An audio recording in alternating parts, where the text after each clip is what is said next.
À un moment, je commence à ne plus me sentir bien. Je dis à celui qui est à côté de moi, je ne me sens pas bien, gars, accompagne-moi chez moi.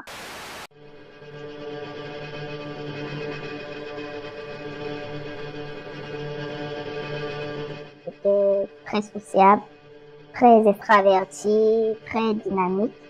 Et je vivais ma meilleure vie, je n'avais pas de problème.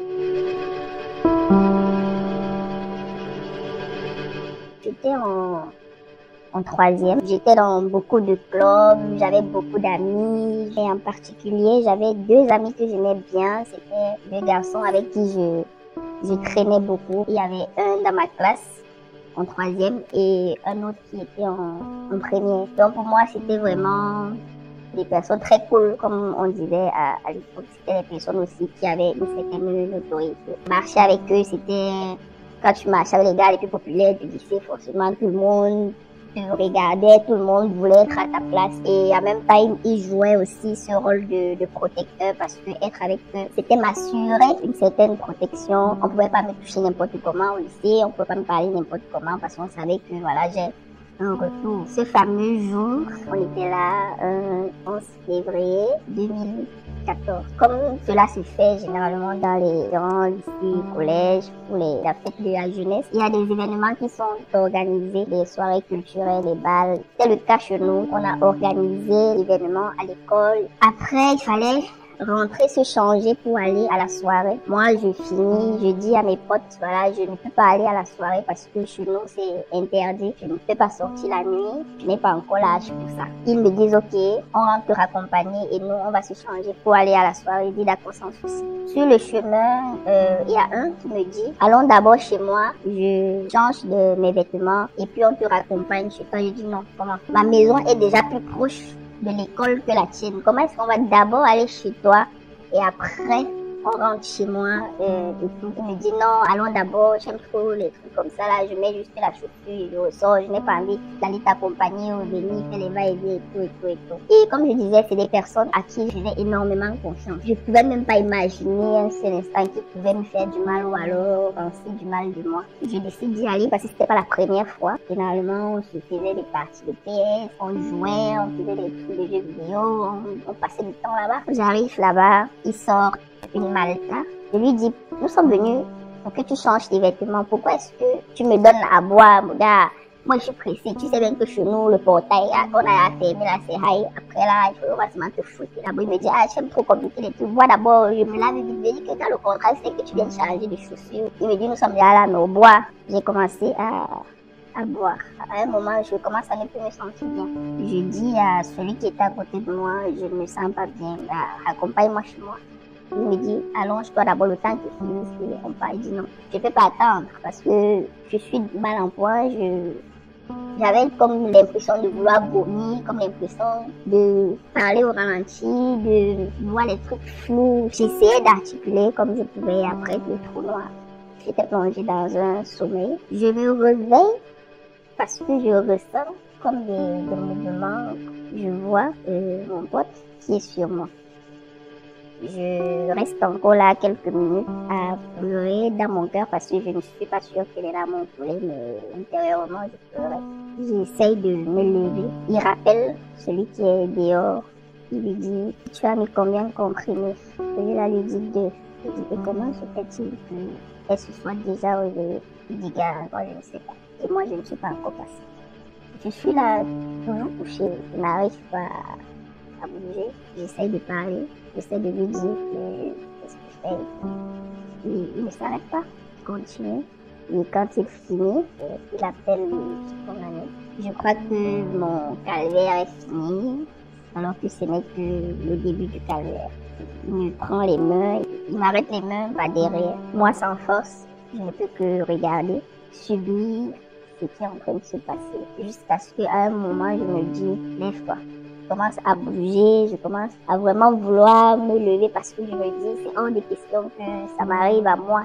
Et plus j'essaye de faire des efforts, plus il m'arrête encore plus fort et plus celui qui est en train de faire ce qu'il est en train de faire va encore plus vite. Il finit, il se lève, ils me laissent là, les deux, ils sortent. Je les entends parler, les deux au salon, l'autre qui dit, nous avions fait comment. J'arrive à me lever, je m'assois sur le lit en pleurant. C'était difficile.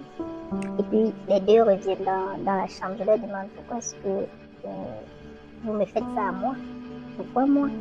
Il y a le plus grand qui vient vers moi. Il me dit, tu ne vas parler de ça à personne. Je lui dis, pourquoi moi je vais dire aux gens, je vais parler. Et là, il va me donner la baffe de ma vie. Et il me dit, tu ne vas parler de ça à personne. Et d'abord, de toutes les façons, tout le monde au lycée sait que tu es une fille facile. Une fille qui est toujours accompagnée des garçons. Qu'est-ce que tu crois? Les gens parlent, hein? Tu crois que les gens ne parlent pas? Les gens disent que toi, tu es là, tu couches de gauche à droite. Donc, aller raconter ça, c'est juste montrer à tout le monde que voilà, tu t'es livré à tes activités habituelles et ça a mal tourné. Donc, parce que voilà, la honte sera sur toi, pas sur nous. Donc, je me lève, je récupère mes sous-vêtements, je me rhabille. Et ils vont me raccompagner jusqu'à devant mon portail. J'essaye de marcher normalement, j'essaye de tout faire normalement. Quand j'entre à la maison, je vais trouver ma tutrice. Je vais dans la chambre, j'enlève mes vêtements, je vais prendre mon bain.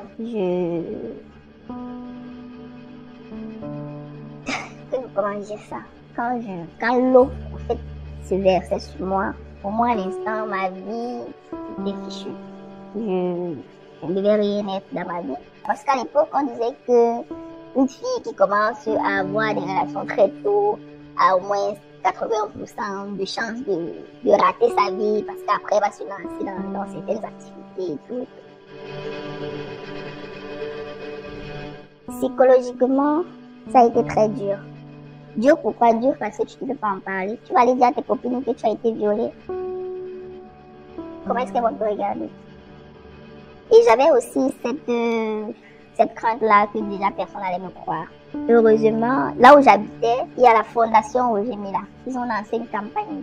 Ils le font généralement pratiquement 2 fois par an. On nous allait, on me fait des check-ups gratuits. Quand j'arrive là-bas, j'arrive chez le généraliste. Je lui dis, je veux voir un psychologue. J'essaye de brosser grosso modo ma situation. Il me fait des tests de MST. Malheureusement, j'avais chopé une MST, mais heureusement, c'était juste une infection facilement curable. C'est comme ça que j'arrive chez le psychologue. J'explique mon problème, il me prend en charge. Mais malheureusement, la campagne là-bas ne durait que 1 à 2 semaines. Et le traitement qu'il me préconisait, c'était sur une longue durée. On a travaillé, c'était compliqué parce qu'il fallait que je fuis l'école 2 fois par semaine. Et après, il me dit, il faut que tu viennes avec tes parents. Je me dis, là, c'est hors de question. Je me dis, ça va, je vais m'en sortir, ça va. Mais ça n'allait pas. J'ai eu un petit ami qui m'a vraiment aidé à surmonter beaucoup de choses. Grâce à lui, j'ai pu vraiment sortir, entre guillemets, de ma zone sombre.